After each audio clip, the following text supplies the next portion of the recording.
Bonsoir, mesdames, mademoiselles et messieurs, chers téléspectateurs, bienvenue dans cette édition d'information de ce jeudi 17 1er mois 1443 qui correspond donc au 26 août 2021.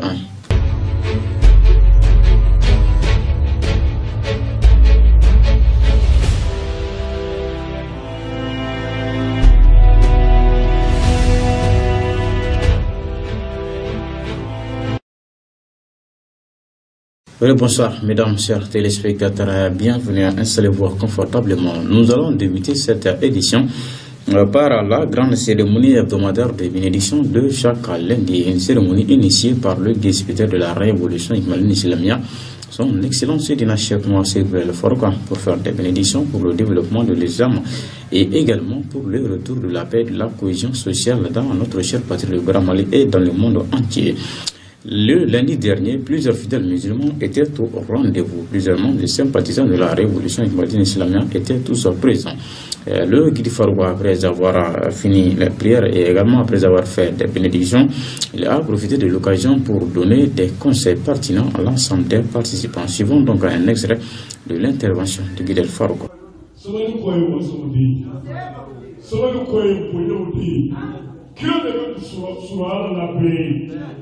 Aye salta de sabaken maka billahi amen noya mistara zanati Mustafa sallallahu alaihi wasallam alaba nura agena kabodi mbaga woro abi bonto mi amanda ire amanda ni kabo me ala de kobo ni kabo bifa ni kuibi toya fone ala yaraka faraka ni debe no kera silamaya bilbo na kabili do ala ya bike ala yaraka bila jako yaka ka ngodo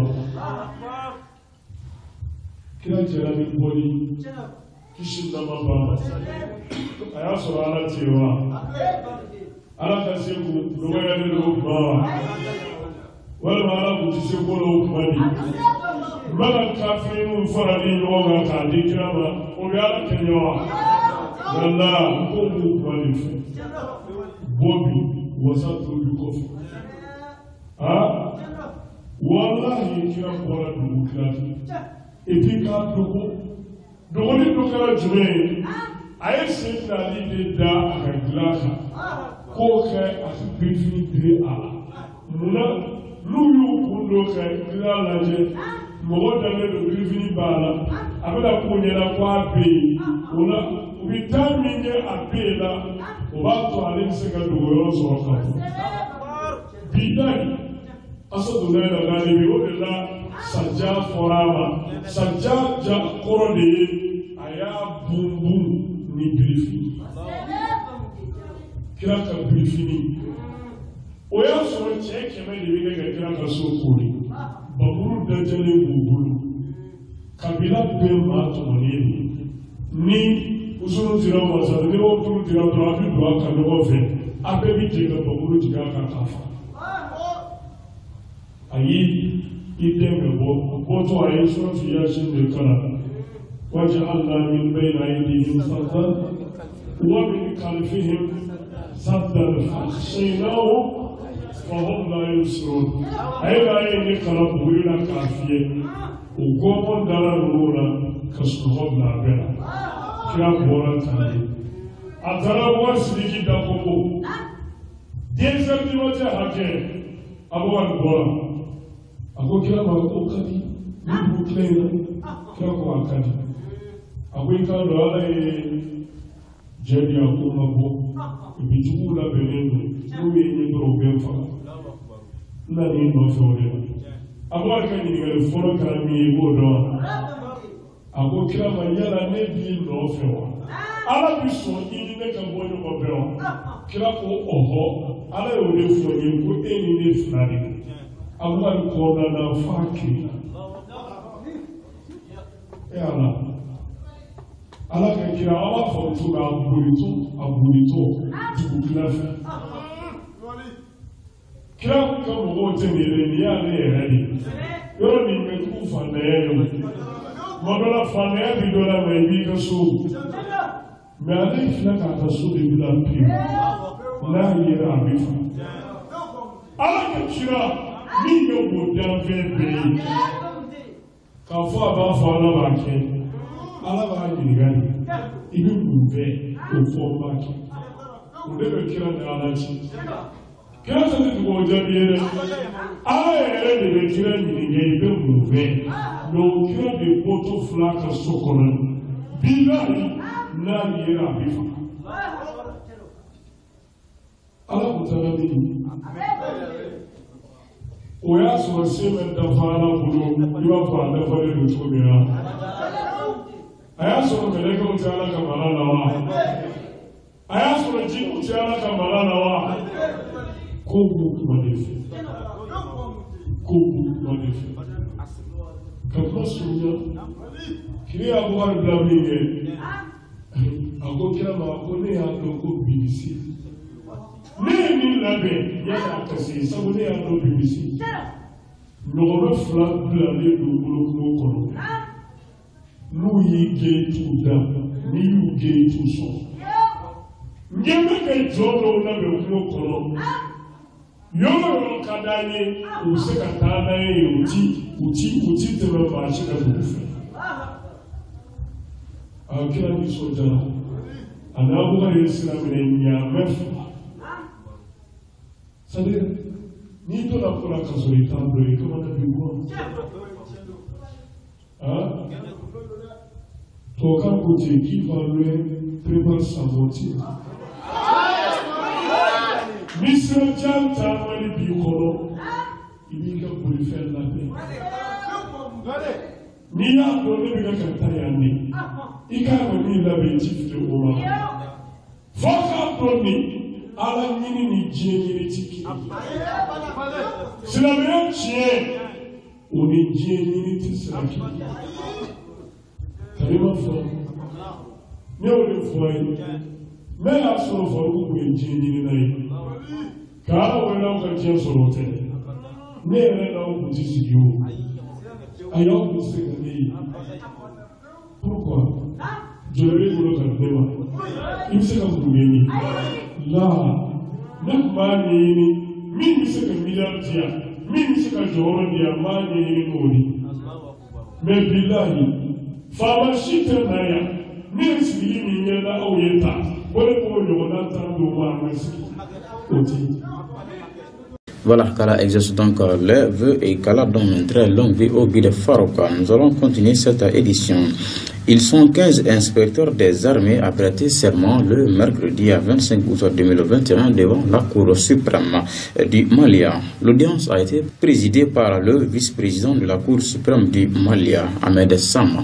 La cérémonie donc s'est déroulée en présence des membres de la Cour suprême, le procureur général de la Cour suprême, le procureur général de la République Yaya Kone et des représentants des chefs d'état-major des directeurs de service. Ces nouveaux inspecteurs assermentés ont désormais le devoir de contrôler la gestion de tout aspect de gestion au sein des armées. Ces inspecteurs sont des officiers supérieurs issus des différentes armes. Ils ont tous servi avec brio dans les opérations militaires au centre et au nord du pays ainsi que dans les différentes administrations de l'armée. Le vice-président de la Cour suprême du Mali, Ahmed Sam, a rendu hommage aux vaillants soldats tombés pour la défense de la patrie. Il a affirmé que ces nouveaux inspecteurs doivent contrôler les biens et le personnel de l'armée conformément à l'article 6 de l'ordonnance. Selon lui, ils doivent être également des bons conseillers pour leurs frères d'armes.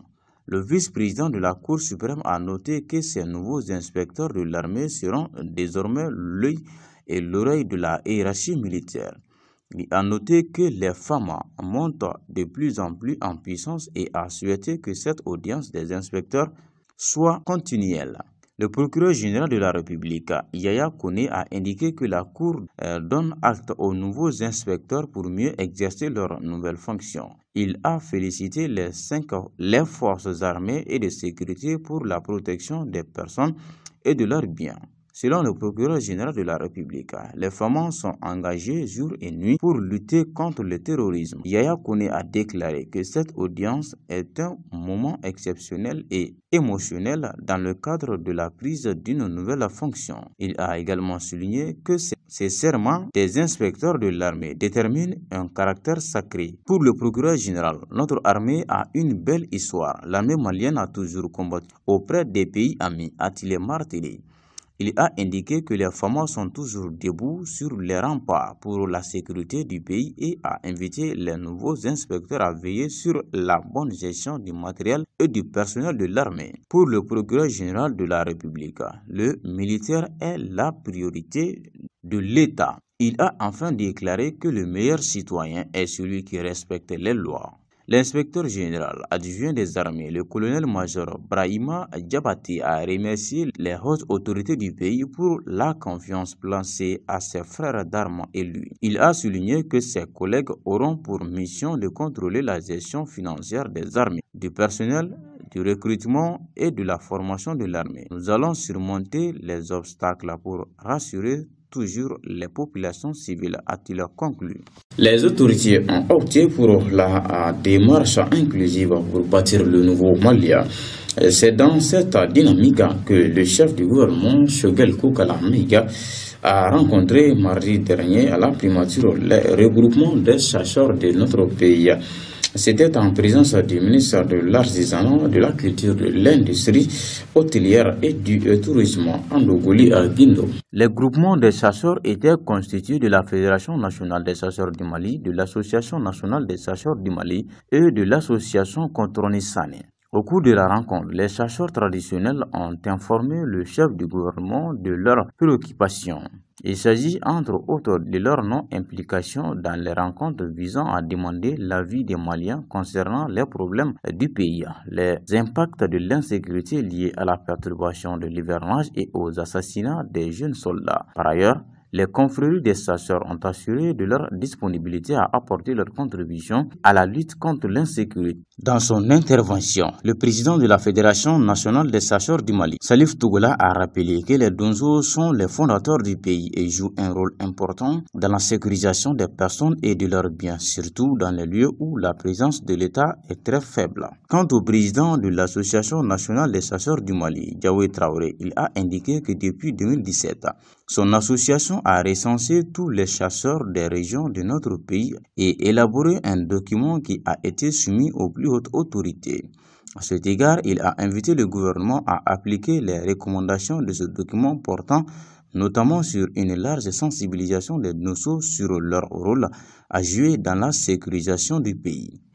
Pour sa part, Dr Fodé Moussa Sidibé, membre de la délégation des chasseurs, a salué cette initiative du chef du gouvernement visant à réunir les différentes associations des Donzo pour les écouter et leur expliquer ses projets et les actions qu'il est en train de faire. Selon lui, les maîtres Donzo ont nourri une frustration du fait que le gouvernement ne les associe pas aux initiatives des concertations nationales concernant l'avenir du pays. Dr Fodé Moussa Sidibé a estimé que c'est un grand pas que les Donzo aient eu l'occasion d'exprimer leurs vœux au chef du gouvernement. Prenant la parole, le Premier ministre a expliqué la détermination de son gouvernement à ne marginaliser aucun Malien, d'où la mise en place du ministère des Affaires religieuses, du culte et des coutumes. Il a rappelé que les chasseurs de notre pays sont des citoyens à part entière. Selon Choguel Kokala Maïga, les assises nationales de la refondation qui se tiendront dans les jours prochains s'inscrivent dans la démarche d'inclusivité prônée par le président de la transition, le colonel Assimi Goïta. Le Premier ministre a également promis que les chasseurs auront leur mot à dire lors de ces rencontres. Une délégation composée du chef de cabinet de la présidence, Oumar Traoré, et de la conseillère spéciale du président de la transition chargée des questions de santé et des affaires sociales, le colonel Bakelo Touré, a procédé mardi dernier à l'inauguration de 3 châteaux d'eau au profit des populations de Point G, d'Iogar et de Banangoro. Ces réalisations entrent dans le cadre de la concrétisation de la promesse faite par le chef de l'État lors de son investiture. Le colonel Assimi Goïta avait, à cette occasion, décidé de consacrer le 2/3 de son fonds de souveraineté aux œuvres sociales. Point G a été la première étape pour cette série d'inauguration. C'est sous un ciel ensoleillé que la population de cette localité sont sorties massivement pour manifester leur joie pour la construction de cette adduction d'eau potable par le président de la transition. Construit dans la cour de la nouvelle mosquée Masjid al-Awal du Point G, le château d'eau numéro 31 soulagera beaucoup de ménages. C'est un grand jour pour nous. Depuis plusieurs années, nous vivons une pénurie d'eau. Ce souci fait désormais partie du passé, s'est réjoui le chef de quartier Ibrahima Fofana, un autogénaire. D'une capacité de 10 000 litres, ce château d'eau fonctionne grâce à l'énergie solaire. Il facilitera la vie des femmes de la localité. Je suis né et j'ai grandi ici et je me suis marié ici. Nous avons toujours parcouru de longues distances pour trouver de l'eau potable, pour faire la cuisine, la lessive ou d'autres besoins, a témoigné Natokoma Ouattara, la cinquantaine. Après Point G, direction Diogar, à 37 km de Bamako, l'accès équitable à l'eau potable n'est toujours pas assuré dans cette bourgade de 11 613 habitants. C'est là que sera inauguré le forage numéro 32. Cette œuvre est salutaire, a apprécié Oumou Keïta, une habitante de Diogar. Avec ce projet, ce sont des milliers de personnes, notamment des femmes, qui ont accès à l'eau potable. Ce projet va permettre d'améliorer les conditions de vie et de la santé des habitants, confirme le maire Daouda Akane. Au nom de sa commune, l'édile a formulé des doléances, l'aménagement des périmètres maraîchers pour les femmes, la réhabilitation de certaines écoles délabrées et la dotation des centres de santé en équipements et médicaments. Arrivé à Senou Banankoro, la délégation a inauguré le château numéro 33. D'un commun accord, il a été décidé d'installer ce joyau dans l'enceinte du centre de santé communautaire de la localité. Pour Ntikolo Doumbia, directeur du CESCOM, parler d'eau potable revient à parler de santé. Il dira que cette adduction d'eau enlève une grosse épine de leurs pieds. En plus des difficultés liées à l'accès à l'eau potable, elle permettra d'améliorer la santé de tous, a-t-il précisé. Chefferies locales, femmes et jeunes n'ont pas manqué de souligner leur reconnaissance aux autorités de la transition et de prier pour la poursuite des actions sociales. Des châteaux d'eau ont été construits dans d'autres régions dans le cadre des œuvres sociales du président de la transition. Elles seront inaugurées dans les jours à venir. Suivons à présent les actualités internationales rassemblées et commentées par Issa Traoré.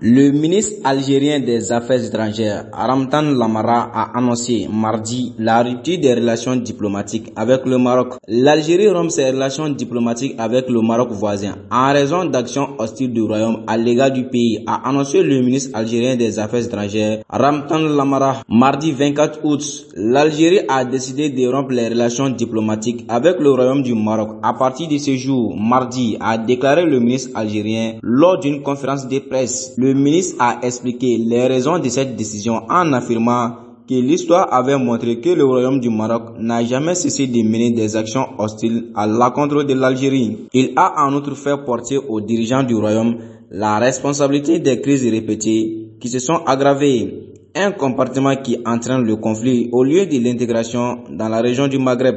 La présidence algérienne avait annoncé le 18 août dernier vouloir revoir ses relations avec Rabat, l'accusant d'être impliqué dans les incendies meurtriers qui ont ravagé le nord du pays et fait au moins 90 morts.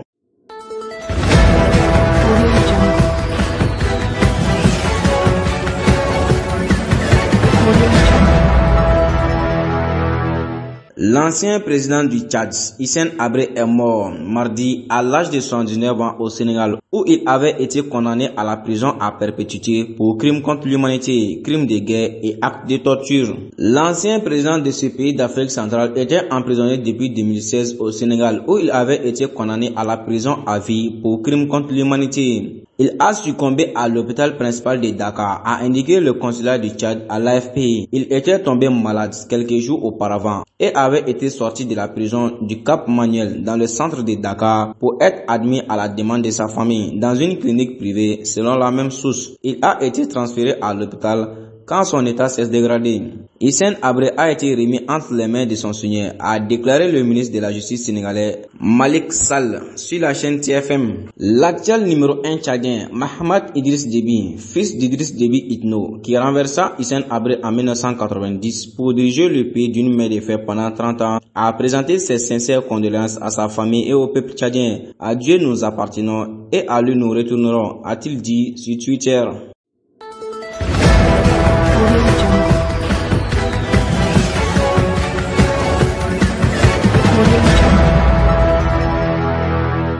Le président de la Tunisie, Kais Saied, a décidé de prolonger jusqu'à nouvel ordre le gel du Parlement, a annoncé la présidence dans la nuit de lundi 23 à mardi 24 août. Les activités des députés sont suspendues depuis le coup de force du 25 juillet qui a permis à Kais Saied de s'octroyer tous les pouvoirs. Kais Saied a émis un décret présidentiel prolongeant les mesures d'exception concernant le gel des activités du Parlement ainsi que la levée de l'immunité de tous les députés et c'est jusqu'à un nouvel ordre, a indiqué la présidence dans un bref communiqué. Le gel du Parlement était initialement prévu pour durer 30 jours. Le président s'adressera dans les prochains jours au peuple tunisien, a ajouté la présidence. Le 25 juillet, Kais Saied a invoqué la constitution pour s'octroyer les pleins pouvoirs, limoger le chef du gouvernement Hicham Mechichi et suspendre le Parlement.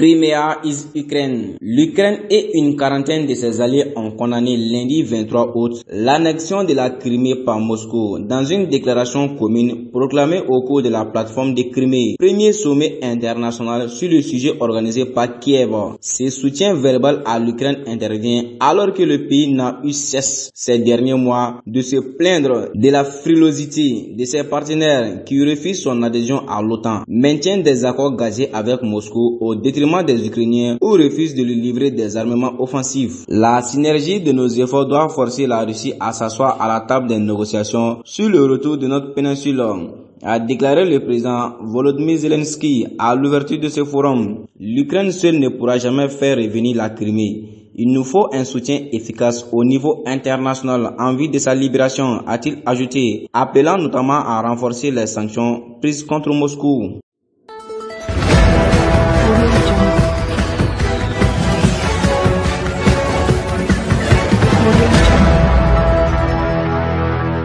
Hakainde Hichilema a pris les rênes de la Zambie sous les vivas mardi, promettant de redresser l'économie de ce pays d'Afrique australe, rongé par une dette colossale et de garantir une réelle liberté à tous ses concitoyens. L'ex-éternel opposant, qui a promis dans un tweet matinal une nouvelle aube en Zambie, a prêté serment devant des milliers de partisans euphoriques dans le stade des Zéros à Lusaka. Beaucoup y avaient passé la nuit pour assister à son investiture. Plusieurs chefs d'État, mais aussi des figures d'opposition régionale sont venus saluer une transition politique en douceur sur un continent dont l'histoire récente a été marquée par des dirigeants autoritaires s'accrochant longtemps au pouvoir. Nous avons montré au monde entier la résilience de notre démocratie, a déclaré sous les acclamations celui que la rue appelle HH ou Bali, terme affecté pour désigner un aîné.